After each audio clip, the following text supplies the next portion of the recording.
starts. So, Joe, you're back for our regular episode. This is part 4 of the customer experience, right? We're talking all about that idea of creating an atmosphere for the customer that they can enjoy not only their first time, but over and over and over again. So today, Joe, you really wanted to talk about the customer experience, or a customer focused, customer centric. Customer centric, yeah, Thank client you. centric. I knew I had the words in there originally. But before we do that, Joe, not everyone listens to the show every week. So can you just introduce yourself? Tell the world who the hell you are. Absolutely. My name is Joe Janicki, and I am I'm just an insurance guy. No, an insurance guy. I'm the owner of Right Way Insurance, the Janicki agency in Lake Zurich.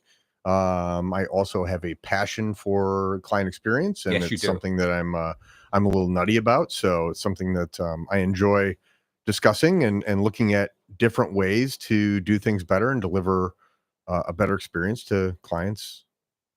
All right. I like that. Go ahead. Give yourself a shameless plug, Joe. If people wanted to run into you because they love what they heard from you today, and they wanted to hear more about you, where can they find you? I'm everywhere on on social media. You can find me. Just look for Joseph Janicki, and And Janicki is just like just like it sounds. Just like it sounds, right? Janicki. Oh, see, you stuck in another eye. That's why I can never find you on social media. YouTube, Facebook, Instagram, and I'm all over the place. So cool. So I like this. Like you said, you've been a student of the customer experience.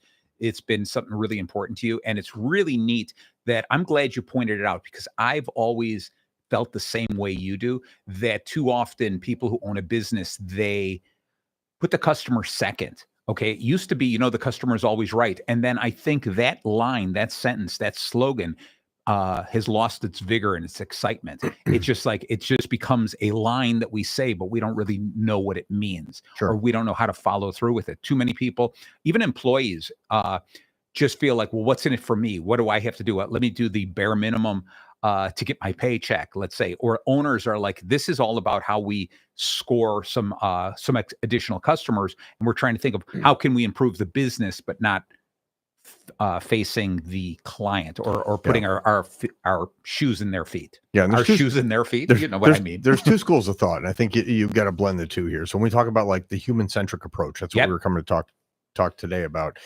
There are the businesses, when you look like the Apples of the world, right, that don't really care what you think. They're going to tell you what you want. Oh, I like that. And they're going to do it, right?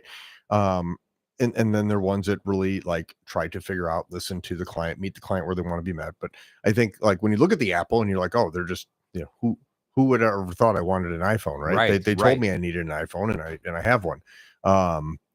They still are looking at, how do I want to do business with them and delivering on that. So, but yeah. So anyways, that's, I guess, two schools of thought. Either, the businesses out front saying, this is our process, this is how we do it, and we're not changing it for anybody. And there's other ones that are looking at like, what does the customer want and how do we deliver that? Okay. So if you were to, and I'm going to throw you under the bus really early in the show. So if you were to pick a place, any type of business that you'd say, wow, that's a great poster child for the customer centric ideal. Wow. Trying to think of some. I told you I was going to throw you under the bus early, and I'm going to keep the camera on you too. Yeah, no, something that you would say they do a really good job of always thinking of their customer, thinking ahead of that, and just making it comfortable for them. Good question. Yeah. And off the top of my head, nothing comes to mind. Wow. Okay. And I'm sure we're gonna drive. Yeah, we are going to, and it's going to come to you. I'm gonna call you up and go, Marty, you can go back on. I got one. Exactly. I got one. Because it's rare. Right. For you. And when you have those experiences, those are the wow moments. Those are the moments you're like, holy cow, that was way different. Right. It's not common. So let me ask you something. So when you're defining this, when I first looked at this and you said, hey, let's talk about the human centric approach. Okay. And you said this, I thought, okay, this is true.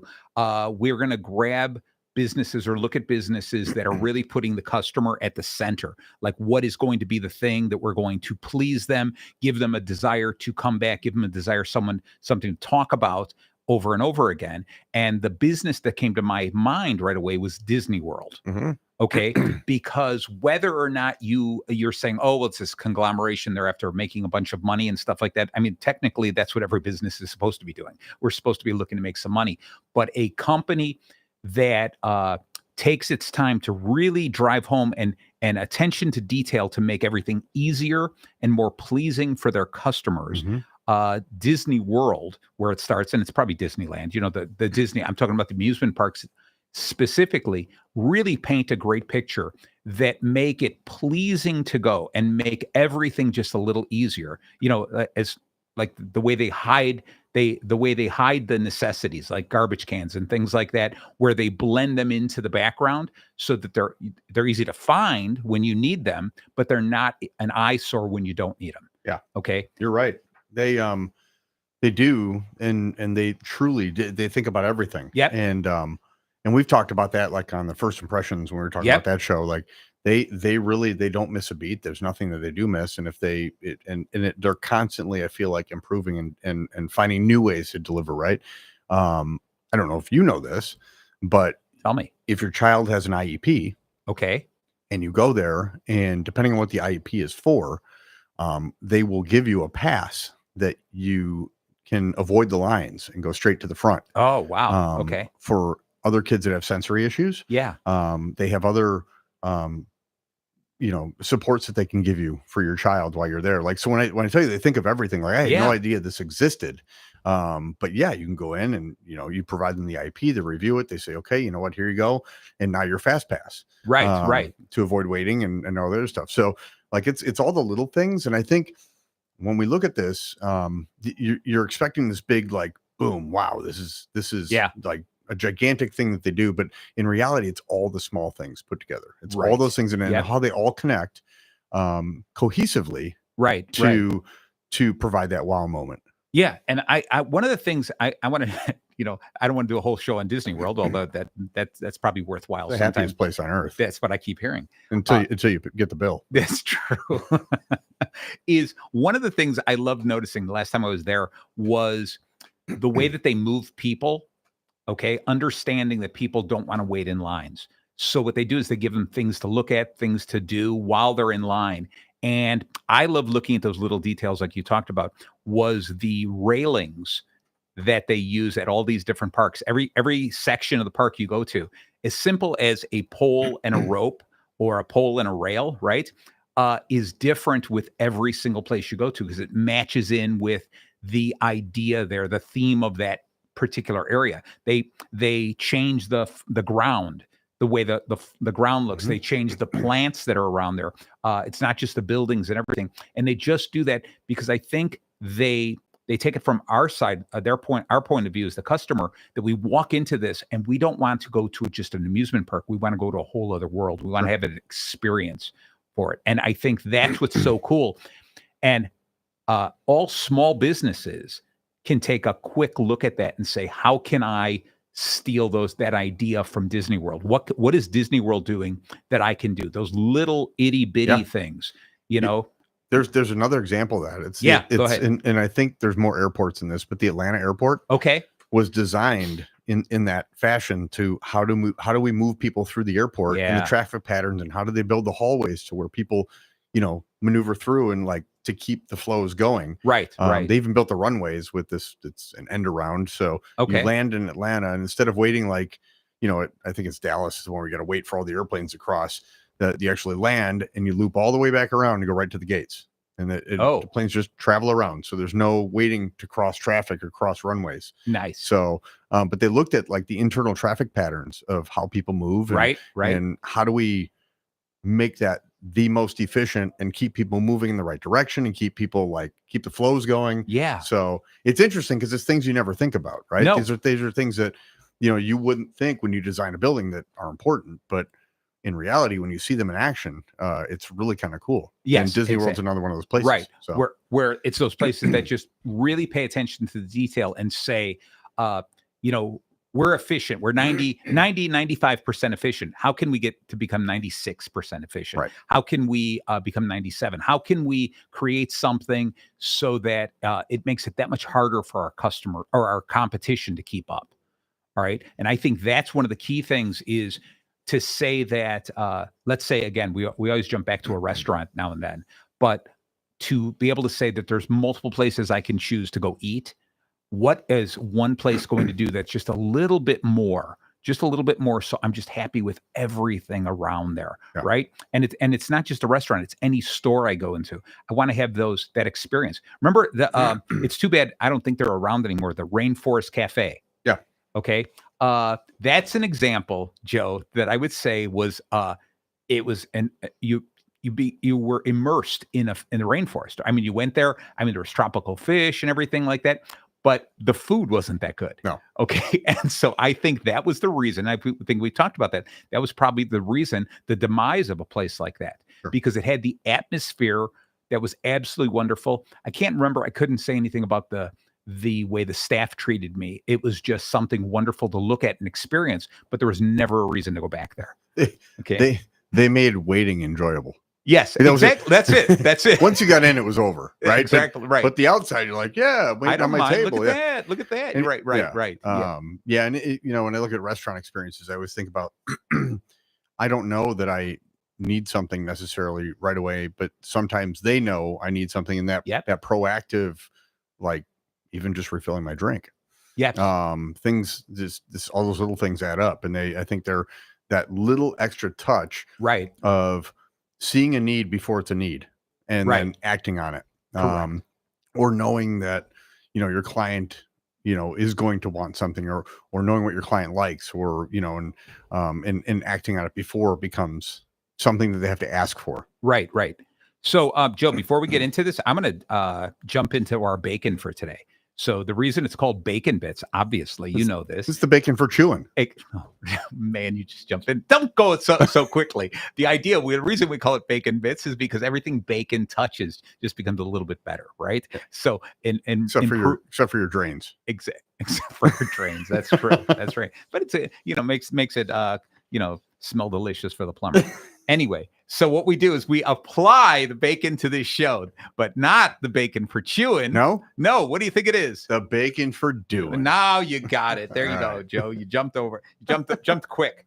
You threw me off. So what we're going to use the acronym BACON, when we're talking about the human-centric approach to customer experience. And we're going to use this as kind of a loose outline. The B is going to be build empathy. And I think I can't express the word empathy enough, especially for businesses, for salespeople, for customer service people, clerks, etc. Anyone who's dealing directly with the customer. A is going to be aligned with their needs. Okay, remember, we're aligning with their needs, the customer's needs. C is create memorable moments. Yeah. But how much you really like it. Yeah, exactly. O is going to be optimize the journey. Okay. Like it. And then N is never stop building relationships. Oh, that's great. You like those? You have almost the exact same notes I have. Nice. Well, I stole them from you. All right. So Joe, where do you want to start?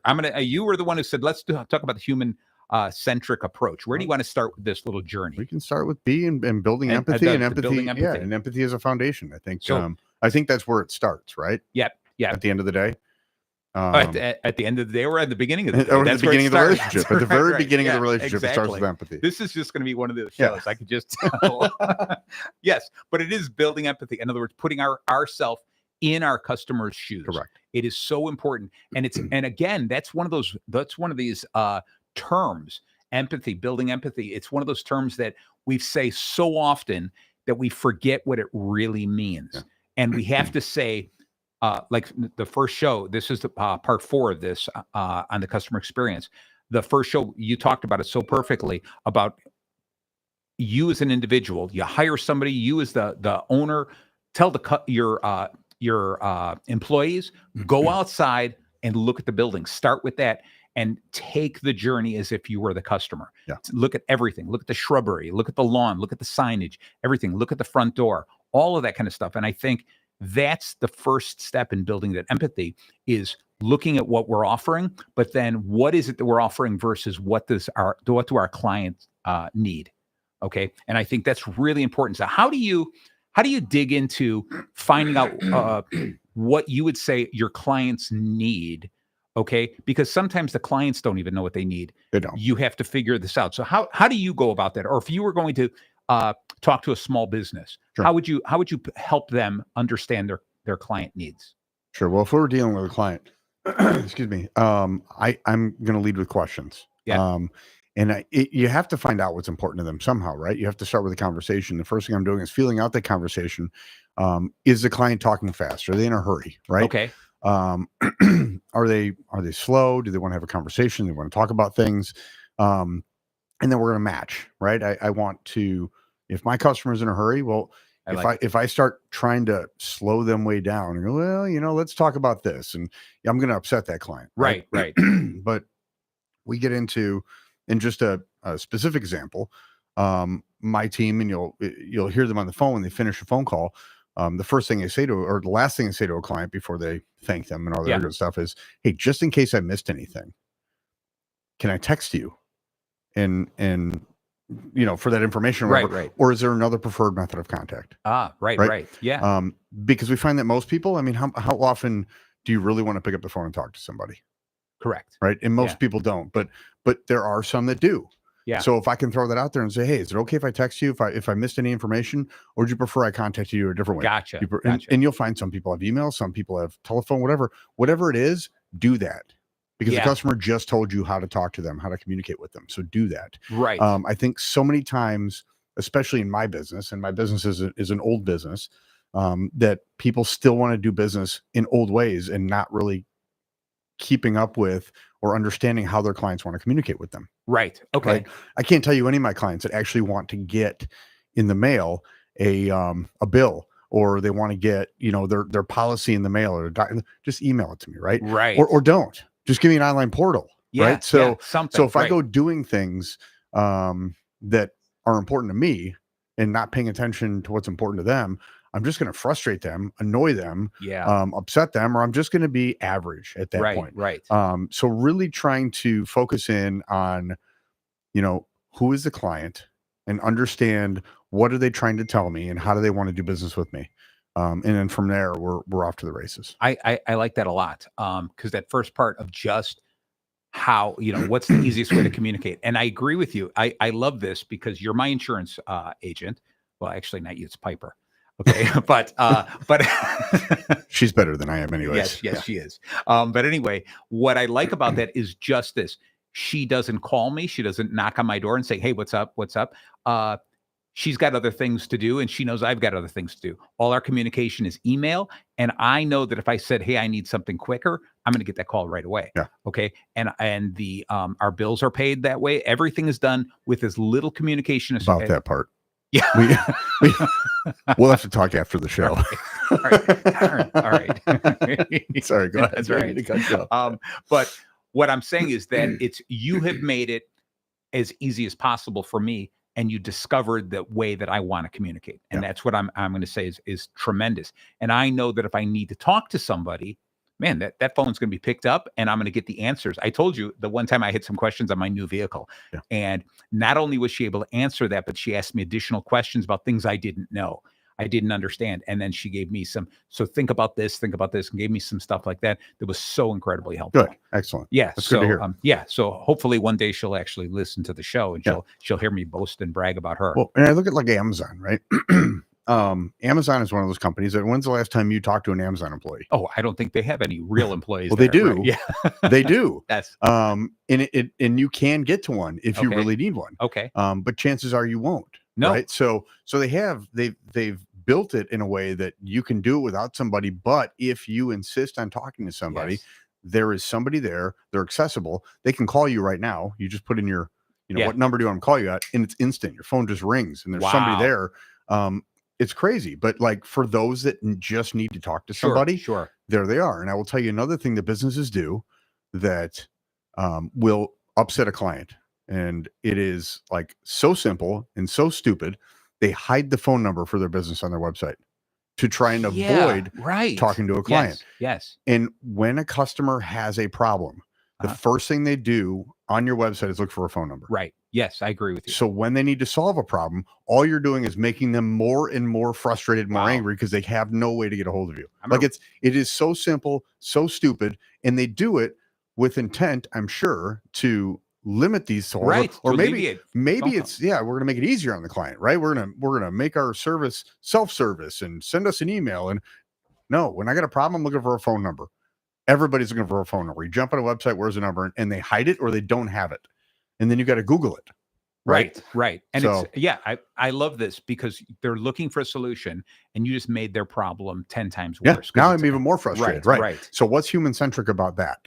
Nothing. Right. And this is what we're talking about. Yeah. This is more company centric. Yeah. Like what's easier for us. We don't want to have to answer the calls. Let them find their answer on the website. Yeah. And just even saying that, I don't know how as a business owner you could say, I don't want to take the phone call. Let them find their answer on the website. Yeah. Makes it so. In other words, let's give them a game to play, a journey they've got to travel on their own in order to solve the problem. Stick that in the envelope with your convenience fee. Yeah, exactly.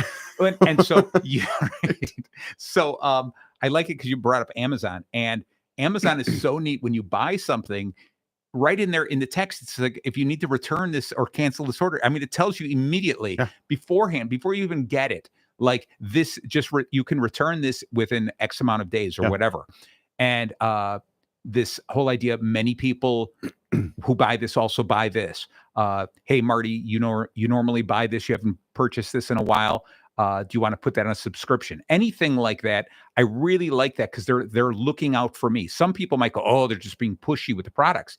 And I go, you can view it that way. I view it as a service because I'm buying something. It's convenience. I'm buying something from them, and you're making it so much easier. How often have you? In fact, it's perfect. I saw your post. How often have you walked into a store to buy one thing, you completely forget what you were supposed to buy, right? And then you walk out of the store, and then by the time you get home, I'm like, oh, I got all the other stuff except the one thing I went there for, right? And so Amazon makes it so much easier by giving you those suggestions, so you don't run into that problem as often. Did you ever solve your problem there? You know what I did? I did some wandering. I talked to some random people in the store. Nice. For those listening that aren't aware of the story, I posted on social media the other day that I had a dilemma that my wife had sent me to a store for 3, maybe 4 items, and very specific items. We were having a birthday party for my son in a matter of a couple hours. So I needed some things from the store last minute. We were on a time crunch. And this conversation transpired in the parking lot of the store. So while I'm walking into the store, I'm talking and I'm getting the list. I immediately walk in, grab my cart, and instinct took over. And I went the same route I always go. And I ended up in Mariano's. I'm walking through the cheese aisle. I'm like, oh, look at this stuff. and I got halfway through and I go, crud, what did I come here for? Right. Yeah, I love that. So I had option A was call my wife and tell her I forgot. Yeah. 3 minutes after I had the conversation. Right. Wander around the store until I remembered, or C was buy some new hot sauce that I found I've never had before. And I like how you chose D. Give it to the internet and say, somebody help me. Right. Somebody call my wife and ask her what I was like. You notice she didn't put on the comments what I was supposed to get. She's fed up with you. Right. So anyways, so awesome. But again, just going back to Amazon's idea, there is that they make it all so easy for you to jump through that whole thing. It's when it first came out, I was kind of like going, I don't know if I'm going to do this online shopping. I want to go and see the things, and there's still certain things like clothing, shoes. I'm not comfortable yet to buy shoes online. Oh, I do. Amazon all the time. Really? Because of the return policy. And actually, they have this. I don't know if it's still the Amazon wardrobe where you can get 5 or 6 or whatever items shipped to your house. Try them on for that reason. Whatever you don't have, they only charge you for what you keep. Okay. The rest you put back in the box and bring it back. But I look at Amazon today, right? Yeah. And they really are Sears of the modern day. Certainly, right? If Sears had just seen the internet and said, "Wow, we should move the catalog over there," and looked at distribution a little different, I think they would have been in a different position rather than just selling off the real estate. Right, but anyways, and you look at the companies that had their strict, hardcore, no return policy, right? Right. And I wonder if they're looking at Amazon. I know they probably initially were like, "Well, you return anything? That's crazy. They're going to be out of business." You're going to be right. How's that feel? But Craftsman at Sears used to do that all the time. Lifetime warranty. Yeah, on all their tools. It was amazing. Yeah. And I think one of the reasons that type of thing works and like you said about the clothing, you just buy this and return it, stuff like that, is it's almost makes some of us, I don't know if it makes everyone, but it makes me feel a little guilty. Like I don't want to take advantage of Sure. that because they're doing me a big service. So I'm not going to take advantage of Yeah. it. Okay. And I think that's another thing that's really important. I was just talking with some salespeople. I was doing a little training earlier today. We talked about this, and I cannot remember the woman's name, but she was the CEO of Apple South America. Okay. Okay. And she came up with this idea for customer service called the two-sided coin. One side of the coin is it's the end of the world. The other side of the coin is it's no big deal. And as you, as a customer service agent, whichever side of the coin you choose, that gives the other side, only the other side for your client. And so when your client comes and said they're really upset about something, it didn't ship on time or whatever, and if you cite it's not that big of a deal, that puts the client in the mood of saying, no, it's the end of the world. I cannot believe you think it's no big deal, and your client explodes. But instead, if you, for almost everything, consider it the end of the world, like, oh my gosh, this is a really big problem. We have to take care of this. We are so apologetic, go on and on. What happens is then the client can only ends up choosing, it's no big deal. Like, I'm sorry, I'm making a bigger deal than it should be. Yeah. And I think that's what's so important is so Amazon does that by saying, if you don't like it for any reason, we will take it back. Yeah. No problem. We understand. You know what? You saw the pictures. We didn't do a good enough job explaining it. You want to return it. And then suddenly I'm like, all right, it's not that big of a deal. You know what? It's my fault. Yeah. Okay. And it makes us feel like I'm working with a friend. Mm-hmm. I'm working with somebody who's going to understand that I'm going to make mistakes and ordering stuff. And they also understand that when they make a mistake, or if there are any part of that mistake, they're willing to, own up to it and say, we'll just take it back. We're going to make it right. Yeah. It's just amazing. I just returned, I bought something the other day, right? It was a big, heavy package, right? I looked at it, took it apart, looked at it, and I was like, this is not what I want. It doesn't fit my needs. Put it back, taped it up. And then they said, all right, you can take, how do you want to return it? You can print out the packing slip, put it on, and just drop it off at the nearest UPS store. We'll have somebody pick it up from you, whatever it is. I was like, what? I want it done right away. I'm just going to bring it to the UPS store. Yeah. Did that. They said, all right, when we get it, we'll refund your money. My money was refunded like within an hour. It was as soon as the UPS store signed for it. That was good enough for Amazon to go, yep, they returned it. We'll take it. No problem. Here, your money is refunded. And you think about other places that they would never do that. They would be like, we have to inspect it now. We have to look at it because we don't know what's going on. But they gave me my money back so quickly. And it's that type of stuff that will continue, that'll just make me go, it's always my first place to shop now. Yeah. Well, it used to be like, you look at like the convenience factor of it too, right? Like, yeah, I can return it, but I got to drive all the way over there. And they're making it like, do I have to rebox it and take, no, just bring us the stuff. Yeah. We'll do everything. We'll bag it. Yeah. Like they're almost to the point where like, oh, you don't want it? Just toss it in the driveway or the grass. We'll come pick it up. Just throw it out your front door. We'll find it. Like really, there's Whole Foods. There's, I get a list of places that are less than a mile from my house. And I can just walk in and just, here's this open thing that, or they'll send the UPS guy to pick it up. Yeah. Just put it on your front porch. We'll grab it from you. Yeah. Right. Or it's like, you know what? Just keep that. Yeah.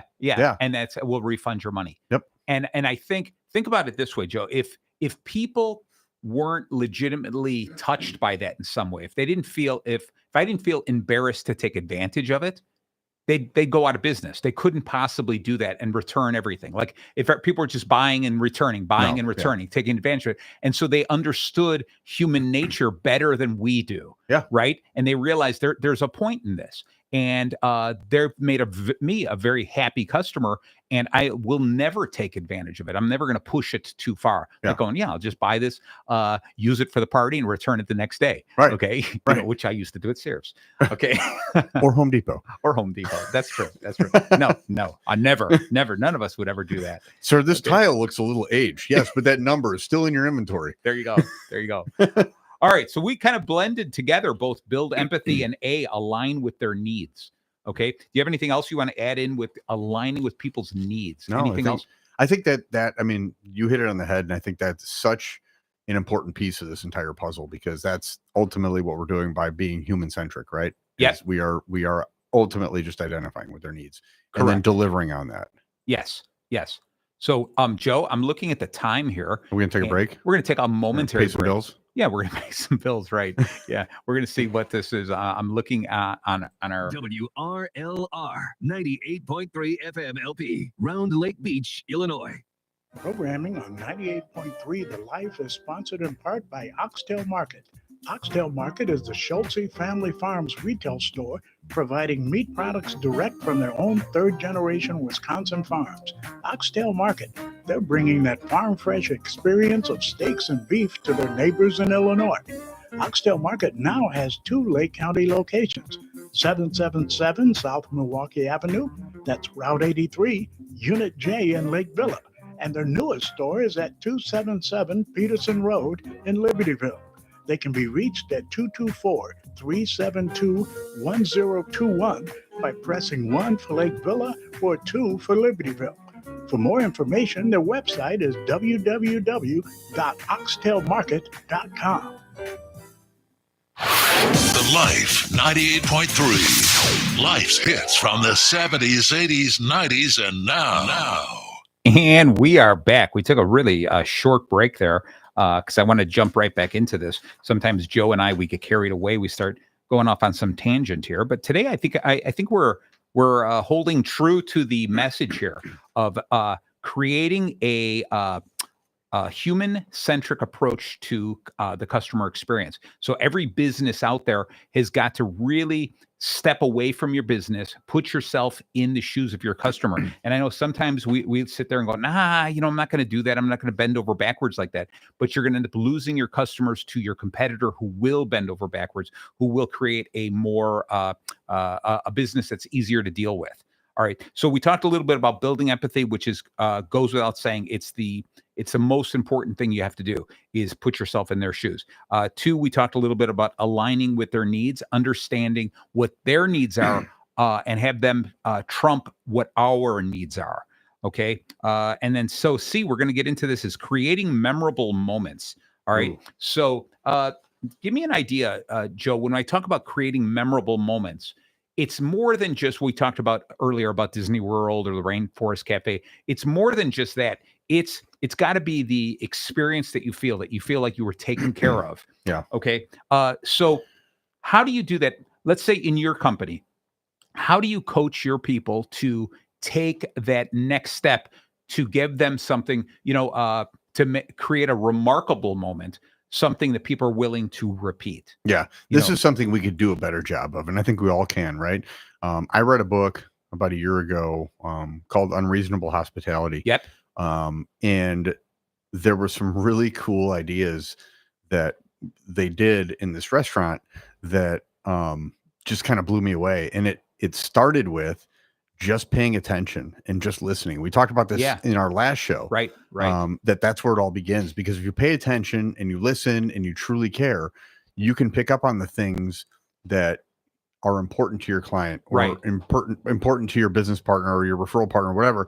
And then when you have the opportunity, you can deliver on those things. Right.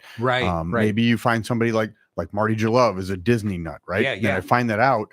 And then I have the opportunity to, I'm in Disney or for whatever reason, and I know it's just something cheesy. I pick up some Mickey Mouse ears for them, right? And I bring them back, or I send them to them like, hey, thinking of you from Disney, right? Ship them from, there's a memorable moment right there. Yes. And little things like that, that you can do, that really just create those moments. Like I said, we could do a better job of it. I think we get so caught up in the business of it all, that we miss that opportunity sometimes. But it just starts with just paying attention. Right. So how do you do that though?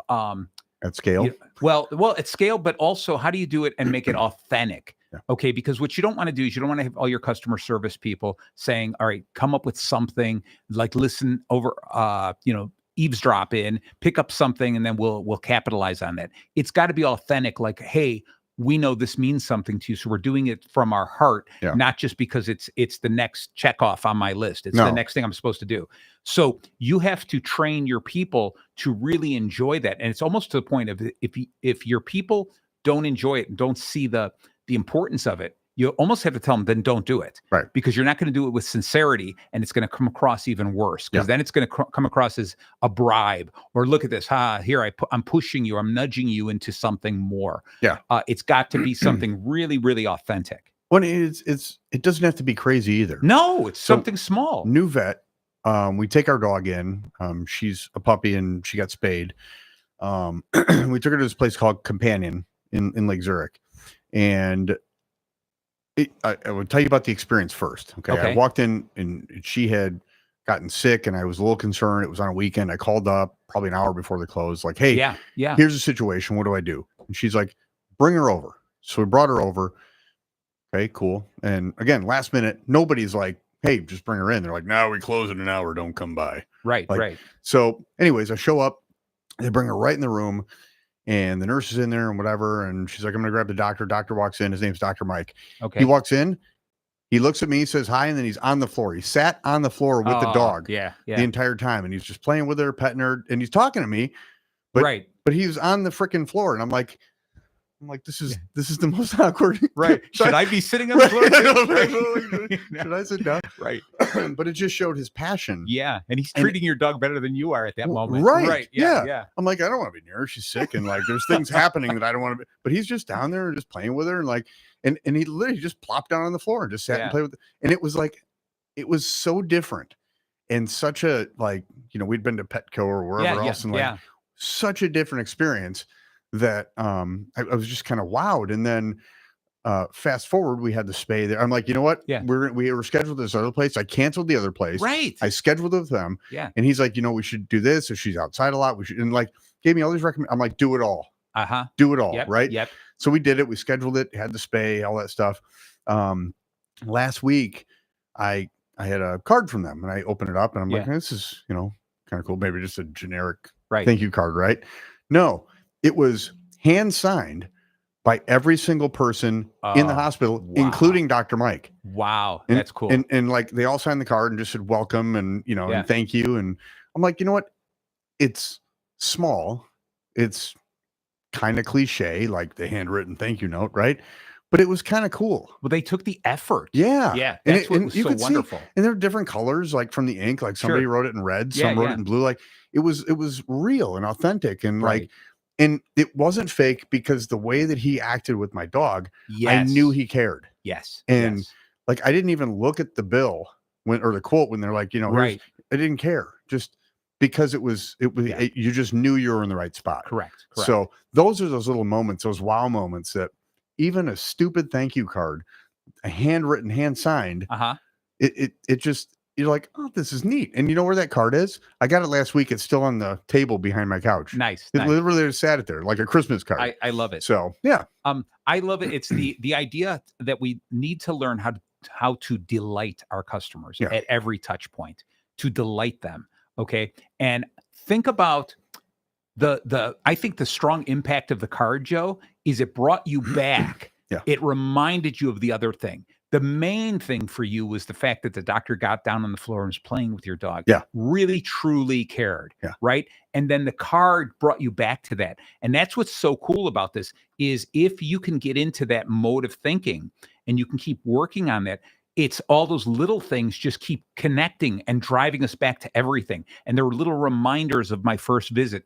It's little reminders of why I like that person, why I go back, because if they had done nothing other than, like, if you gone there and they said, you have to stay out here, we're going to take your dog in the back, and then brought the dog back out, and then you got that card, you would have been like, it is nice. They all signed the card, but the fact that they gave you such an over and above experience, then the card, all the little things they do from now on, if they call you back and leave a message or text you, hey, this is our funny dog joke of the month. Something like that. You'll be like, these guys are crazy. I love them. Well, and it's funny you mentioned that, because he told me, he goes, we have the system, we text. He goes, you text? I'm like, yeah, we text.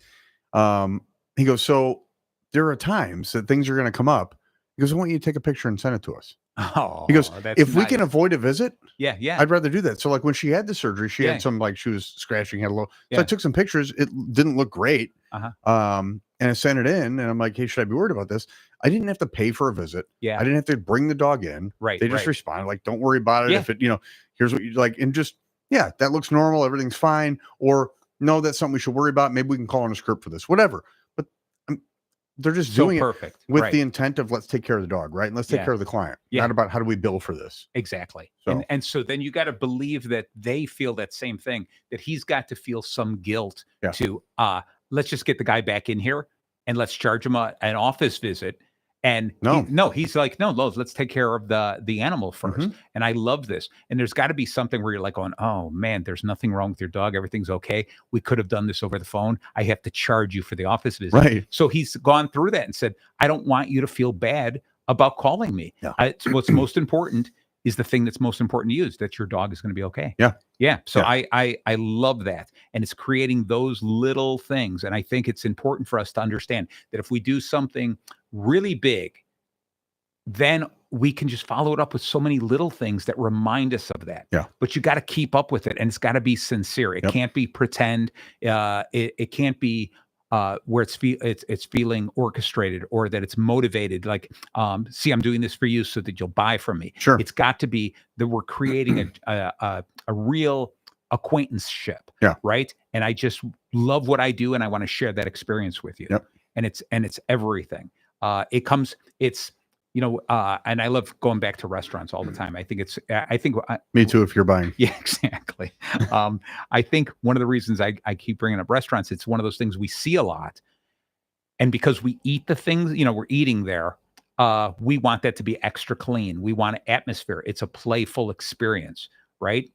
You just think about, you go to a movie theater, right? And if the ground is all sticky and my Yeah. feet are sticking to the ground, Like some restaurants. yeah, like Yeah. some restaurants. Yeah, exactly. But it's that whole thing of you leave with a terrible Yeah. feeling about it. And you're like, oh, I don't really want to go there. Like there's that if the floor in a theater is gross. so sticky like Yeah. that, you're like, that's all candy or something. I don't know what it is that makes it that Maybe. sticky. Maybe, right? Maybe, Yeah. yeah. And so then that also means that there's probably some little animals running around eating that Sure. stuff on the floor. So it's so anything like that, it's fix the obvious things, but then take it a step further.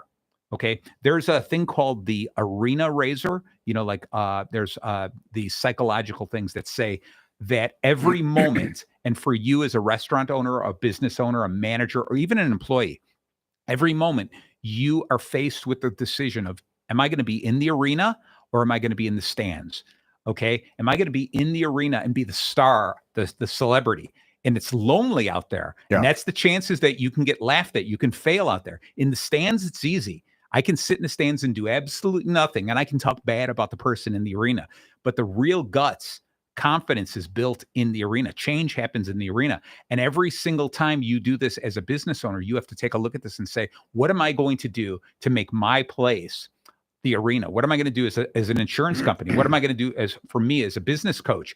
What am I going to do to make it so that they go, I got to work with this guy. I want to work more with them. Okay. I'm not going to stand on the sidelines. We've got to do something incredible, remarkable, outstanding on a regular basis. Yeah. Okay. You want to hear something sad? Yes. I mean, So- not really, but yes. No. So we look at our industry. I can probably, if I took a survey, and just asked a good majority of our clients that came to us, especially in the very Yep. beginning, right? When we first opened, we had to bring business in and try and figure out how to get the phones ringing, the ones that called us, right? We would get a common response from them of why they loved us so much. Okay. Are you ready for it? Yes. Guess. Give me a guess. What do you think that would be? Wait, that this is Why did they love us so much? What made us so special and so different, and why they just loved doing business with us? And this is early days, all right, right? okay. Not now. I This would is early say days. I would go with because you picked up the phone. That is it. Bam! That is, Look at that this. is I know the what answer, I'm talking answer about. number one. Right. That is the Wow. reason. And it's sad because you think about it, like, why is the bar so low Yes. that answering the phone is like up here? Yeah, You're like, yeah. yeah, they answered. I love this place. This is amazing, Wow. right? Yeah. So sad. Because it goes back to what we're saying. So many businesses just said, forget it. I'm not going to worry about the customers. They're going to buy from us anyway. Yeah. Now let's make it easier for us. Okay. and there's a twisted logic to it, but the reality is if you want customers long-term, you go out of your way. And I love how you said the first part started with, we'll pick up the phone, we'll talk to you. Right. And then I love it because you took it to the next step and you said, but more important, I want to know how you communicate. Because if you're not the phone kind of person, text us. Right. If you're not the text or phone person, email us. Yeah. Whatever, just we're available to listen. Yeah. Yeah. I think that's great. You So nailed it. That was number one. Well, I've hung out with you for a long enough time. All right. So Joe, as we're heading towards the last 15 minutes of the show here, we're good. So we still have O, which is optimize the journey, which we've been touching on a little bit here. And then N is never stop building relationships. So again, I'm going to have you dig into our previous show a little bit. How have you been using, or how should businesses be using AI to help optimize the journey? What are some of the things that you can think that they should do? Should they be leaning on it? Should they be? Oh, they absolutely should. Yeah. And you can do all kinds of stuff with AI, from automatically routing calls to answering questions to retrieving data. When you think about it, there's systems out there that can be there in the foreground while you're on the phone with the client, automatically listening to your calls, so you're still a human, but having the information readily available as the client's asking for it right there in front of you, because AI is processing in the background. So there's ways to improve efficiency across the board. Obviously all the large language models are there for any kind of content creation you have to do and things of that nature. So it is just an amazing weapon to in your arsenal for efficiency and to improve your ability to serve clients. Right. It doesn't mean that you 100% take the person out of it. Oh my God, no. Because I think you need human interaction, you need relationship. Uh-huh. There are moments where people don't want to deal with you, right? There are moments where you just take too much time and get in the way. Right. There is self-service needs, and those needs should be available. Correct. For certain things. But it's truly stepping back, analyzing your business, and understanding what are those things that somebody wants to do self-service, and what are the things that they want to talk to somebody about, and how do we proactively get in front of that and give that to them as an option, serve it up, right? So it's really understanding your business, understanding your clients, understanding where they are, and being able to change and turn and pivot as the world moves at a faster pace than it's ever moved before. You're not kidding. Right. And as AI continues to get better and technology continues to get better, it's just going to move that much quicker, right? Which means you as a business also have to move just as fast, if not faster. Correct. So because as we're giving people more knowledge, information, and we're giving people, the ability to transact in different ways, their demands are going to change, right? And the way that they want to do business is going to change. And you have to be ready, and you have to be eyes open in the arena, waiting for those moments and understanding, okay, we need to turn now because our clients want something different, and be ready to deliver it to them. So in that, that's where I talked about scale a minute ago. Yep. Because you look at it, okay, how does it scale? If you write a process for your business, and this is the way you do business, and that's your process, right? That's how you scale a business, right? You have everything's kind of drawn out, its own process, everything does the same way, but then you have to be able to, again, focus on what's happening, watch the world, make the changes, listen to your customers. If you continuously hear your customers telling you something different, or requesting something, or have a different need or want, you got to be ready to change your process. Right. So I like it. So I'm going to take a step back. When we talk about AI, I would tell everyone right now, those businesses that are like, I don't know how to get started, what am I supposed to do? Just do this one thing. Start recording conversations, start recording phone calls or one-on-ones. Obviously, let your client know it's being recorded, but let AI summarize. And you can even tell the AI, listen to this conversation, give me a summary, but I want you to lean towards what can we do to make the experience better for the customer. So not only summarize our conversation or our meeting, but what the outcome is. I want to make the experience better for the customer. What should I do? And I think that's a great first step for people in business to start using AI. All right.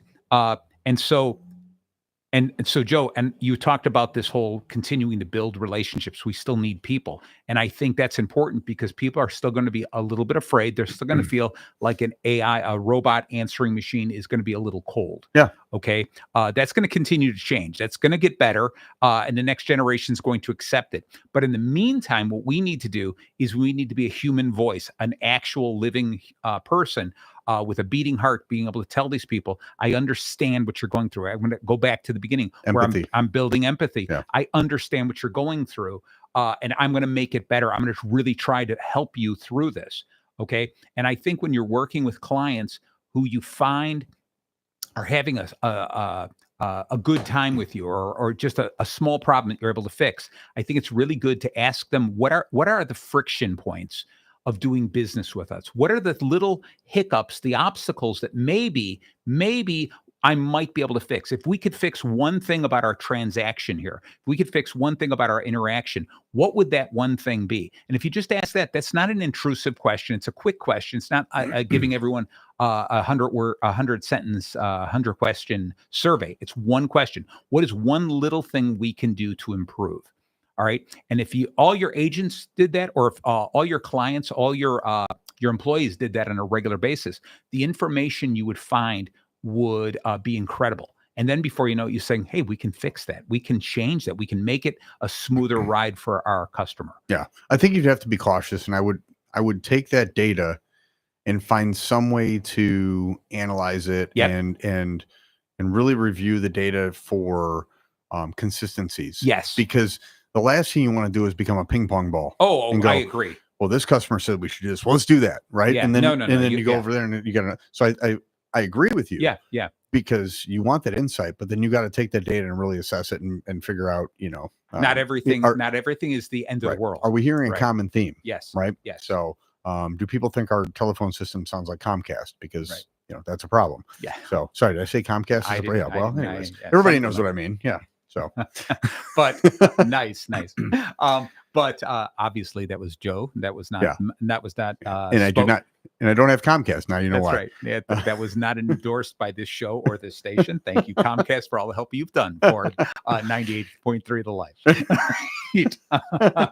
But so this idea of we still have to build a relationship. We still need people talking to people, people visiting people on the other side of the counter.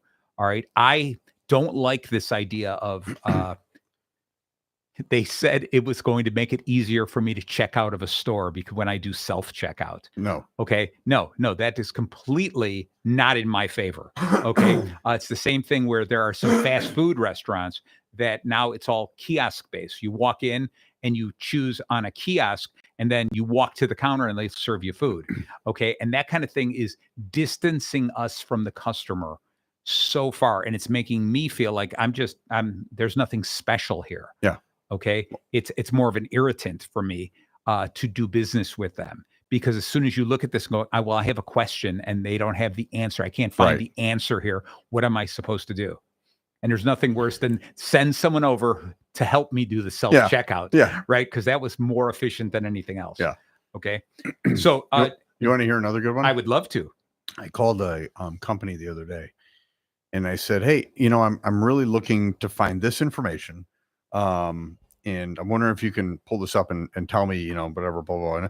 Yeah, I'm just going to go. It was an underwriter, right? Yeah. And I was trying to figure out a specific underwriting question about a policy for a client to understand how the coverage worked for this particular person, this policy, this instance, right? Right.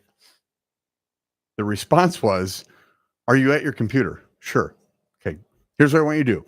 Go over here, click on this. Yes. Okay, great. And then click on this. Okay, great. He goes, you'll find that information in there. Is there anything else I can help you with? I'm like, no, I got it. Thanks. Yeah, appreciate you walking me through your website to show me how to go find the information on my own, right? Exactly. You could have just told me, like, right. Yes, it's covered. No, it's not, right? So yeah, don't do that. No.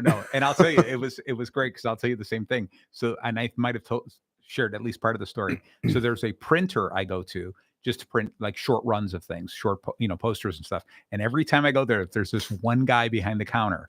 Okay. He always goes, you could have ordered this online. And I go, yeah, I understand that, but I'm here and I'm just giving you the drive. Can you print it for me? Everyone else does it, no question. Right. He goes, let me show you how you can do it online. And I tell him, I use a discount code and I can't do it online. Yeah, let me show you how you do this.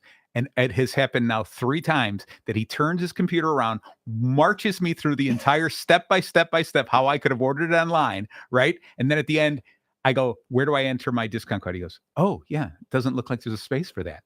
And I'm like, thank you for taking all this extra time to prove me right the 3rd time. Right. Yeah, you win. Right, exactly. So I appreciate he was probably trained with, let's get people online. We'll be more efficient.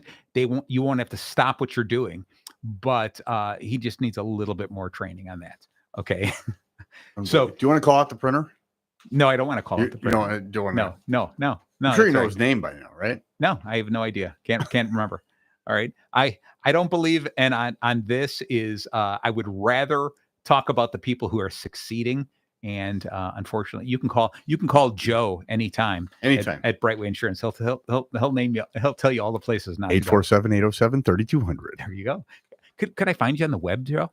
www.brightwayjanicki.com. It's BRIGHTWAYJANICKI.com. Wow, that's nice. You got that cool radio voice. I got it. So anyway, just one last little plug. So at the end of September, I believe it's September 26th. What's the day I told you, Joe? Friday the 26th. Friday the 26th. This station is having a big celebration. We're giving awards to some of the personalities here. We're doing this big thing. If you guys are interested in attending this incredible gala, tenths of hundreds of people will be there. Did you like that? Tenths of hundreds of people? Yeah. Yeah. You like that? Good, yeah. That's a good way to put it. Like that Allstate commercial is going to get tens and tens of views. Right. So anyway, if you're interested, contact the station. You can find us on the web at 983thelife.com, or we're still available at WRLR.fm. But find us there, connect with the station, find out more information about coming to the gala. We'd love to see you there. Joe, I don't know if I told you, I'm going to be the MC for this gala. It'll be cool. So I'm at a table by myself. Yeah, exactly. No. You'll have people. But the other cool thing is then we're going to have all the personalities here at the show who play music. They're going to be in charge of music for different segments of 20 minutes of music from this show, 20 minutes of music from this show, etc. So it sounds like it's going to be a really fun evening. All right. So Joe, we're down to the last couple of minutes. What's your great takeaway for the show today? It's simple. Listen to your clients. Pay attention to what's going on. Listen to what they need. Listen to what they want, and deliver. I love it. The big takeaway for me, it was funny. I wrote the note and I was like, I don't know what this note means. But I love how you started the show early on, where you talked to your clients and you asked them, how should we communicate? Do you want me to call you on the phone? Do you want to text? Do you want to email? Whatever it is, find out how they want to communicate. And just think about that. Even though some businesses, we don't have to have a lot of communication, but even in a restaurant, I would love a waitress to come by and almost, I don't know how they do it, but go, are you interested in small talk? I have a bunch of topics I can talk about, or would you like to be left alone? Okay. Just think about that. I wonder if there's a way of doing that wouldn't just go, small talk, I guess. Right. But you know how sometimes when you ever been in a restaurant in a deep conversation, the waitress comes over and starts talking to you and you're like, can you not see I'm busy right now? All I can think about is Bad Santa. He's having lunch. All right. Should we talk about next week or next month? Yeah. What is next month? What is our subject matter? A topic that is I think probably one of my most near and dear. I'm actually doing a talk on it in October on this specific thing. The nearest and dearest. It is balancing convenience and personal touch.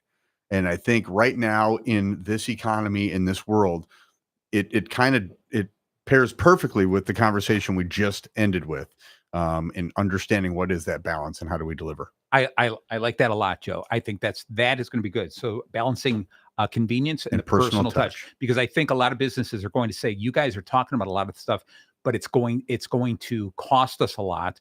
Can we do this? And I'd like to, and I'd like to be able to talk about this, is how easy it is for them to start doing some of these things. Yep. All right. So everyone out there, thank you so much for tuning in. If you missed any part of this episode, tune in later in this week. It will be on Bacon Bits with Master Happiness, anywhere you listen to podcasts. And this is part 4. So we'll give you links as well to all the other ones and the future episodes on this. So thank you and bye-bye. Good night. Up on his toes, and then he wriggled it up. Up around his nose.